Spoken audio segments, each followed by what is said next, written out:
ঐতিহ্যবাহী বারুণী মেলা ও স্নান আগামীকাল গৌরীহাটে অনুষ্ঠিত হতে চলছে জোরদার প্রস্তুতি। আগামীকাল উত্তরবঙ্গের ঐতিহ্যবাহী বারুণী মেলা ও স্নান অনুষ্ঠিত হতে চলেছে গৌরীহাট মোহিতনগর সংলগ্ন করলা নদী ও পারে।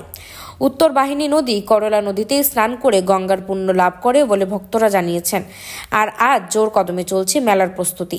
রকমারি দোকানের পাশাপাশি জেলার বাইরে থেকে অনেক দোকানের পসরা সাজিয়ে আজকে তৈরি হচ্ছে আগামীকাল মেলার জন্য। সাথে তৈরি হচ্ছে করলা নদীর বুকে স্নান করার জন্য ঘাটের কাজ। মেলা চলবে আগামী 8 দিন। Bureau report, Uttarbanga today 24। আনন্দ সংবাদ, সুশিক্ষার শুভ সংবাদ জানাচ্ছে প্রসাদগঞ্জ বিদ্যানিকেতন, যেখানে central model academy English medium স্কুলে 2025-26 শিক্ষাবর্ষের নার্সারি থেকে পঞ্চম শ্রেণী পর্যন্ত ভর্তি চলিতেছে।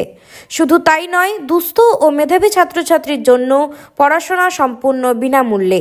আমাদের ঠিকানা সুফলগঞ্জ মোলানি পোস্ট অফিসের পাশে। যোগাযোগ নম্বর 7001398712, এছাড়াও 9933673346। মেলা শুরু হচ্ছে, আপনারা কোথা থেকে এসেছেন? মূলত আমরা জলপেশ থেকে আসছি। জলপেশ থেকে কি আশা করছেন? জলপেশ তো শেষ, এবার গড়িয়াহাটে শুরু। গড়িয়াহাটে ভালো হবে, সেই জন্য আসি আমরা মেলাতে।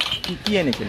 এই ভ্যারাইটিস মাল 20-30 টাকা থেকে শুরু, সব 350 টাকা পর্যন্ত। তো মেলা কেমন এবার আশা করছেন, এবার কি দেখছেন? মেলা তো ভালোই হয় এখানে, এটা বারুণী স্নান তিথির মেলা। খারাপ হওয়ার না হওয়ার তো কিছু আশাই করতে পারি না। ভালোটা হলে সবার ভালো, আমার একার তো নয়। কোথা থেকে এসেছেন আপনারা? শিলিগুড়ি। কি এনেছেন? এই আমার পিতলের দোকান। এবার কি মনে হয় মেলার পরিস্থিতি কেমন? গতবার তো পরীক্ষা ছিল, এবার নেই। না, এবার নেই, মাসের শেষ আছে, একটু তো এফেক্ট হবে, কিন্তু ব্যবসা হবে আশা করছি।